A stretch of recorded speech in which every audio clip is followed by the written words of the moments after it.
বাবা নাই, সম্পদ নেয়া বাটোয়ারি, আমি কেমনে আমার বাবার ভালো সম্পদটা নিতে পারবো, নষ্ট সম্পদটা ছোটো বাইরে কেমনে দেওয়া যায় কিংবা বড় বাইরে দেওয়া যায়, এই সমস্যার মধ্যে আছে না নাই? আছে না নাই?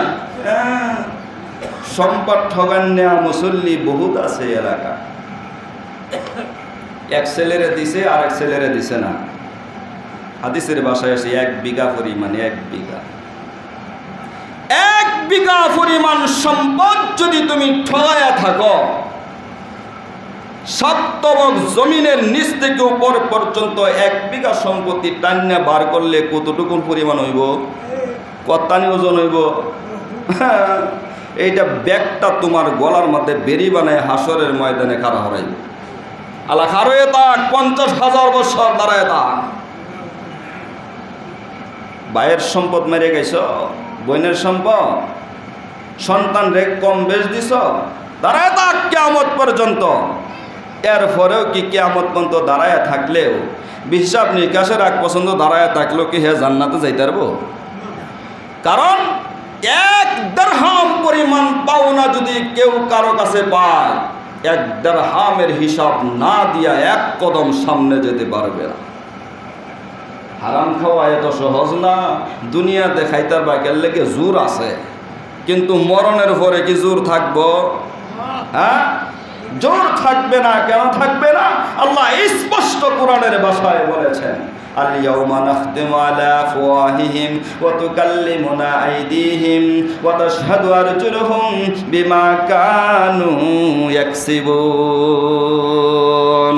আল-ইয়াওমা নাখতিমু আলা আফওয়াহিহিম। দুনিয়াতে কত সাফা মাইরা জিততে গেছি গা, কিন্তু হাসরের ময়দানে সাফা মারবা, মুখে তালা মেরে দিব। আফওয়াহিম ওয়া তুকাল্লিমুনা আইদিহিম ওয়া তাশহাদু আরজুলুহুম বিমা কানু ইয়াকসিবুন। মুখের মধ্যে তালা মাইরা হাত দিয়া কোন কোন গুনাহ করছো, এই হাত থেকে সাক্ষী নেবে। হাত সেই দিন কথা বলবে, চোখ সেই দিন কথা বলবে, তোমার কান সেই দিন কথা বলবে, পা সেদিন কথা বলবে, তোমার অঙ্গ প্রত্যঙ্গ থেকে সেই দিন কথা বের করার মালিক কে?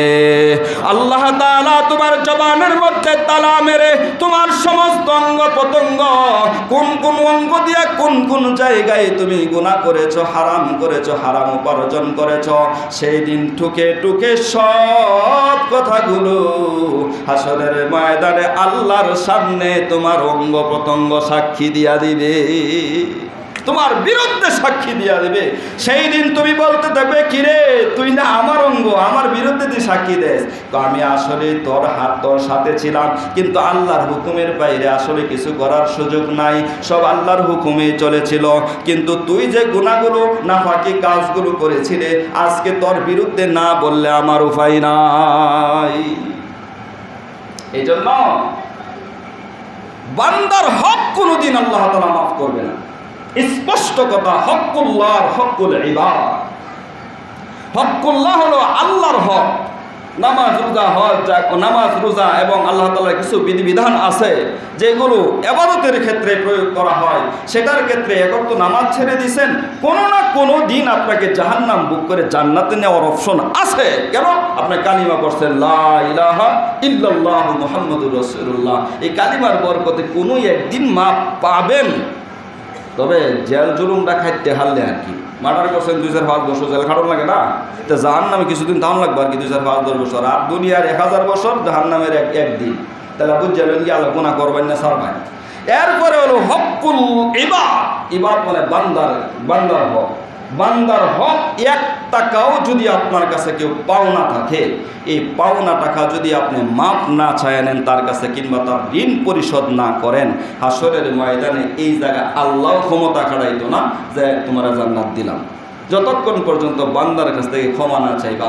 আর বান্দার কাছে যখন হাসরের ময়দানে ক্ষমা চাইতে যাবে, আল্লাহ সেই দিন বান্দা গুলো, আর এই টাকাটা তোমার দুনিয়াতে দরকার ছিল, আখেরাতে তোমার এই টাকার দরকার নাই গা, আর আখেরাতে টাকা পাইতাও না, দিবা করতে কিয়া, অতএব আমারে কি দিয়ে আমার কাছ থেকে ঋণ পরিশোধ নিবা? তোমার জীবনের যত নেক আমল আছে এটি আমারে দাও, আর আমার জীবনের যত বদ আমল আছে সেটি তুমি নেও। তখন এছাড়া আর কোনো গতি নাই। তখন দেখা যাইব যে তার জীবনের সমস্ত নেক আমল তারে দিব, আর বদ আমলের লানতের দক্তারা নিয়ে হ্যাঁ হারিয়ে থাকবো, আর হের নেকিডি লইয়া হ্যাঁ সোজা জান্নাতে চলে যাবে।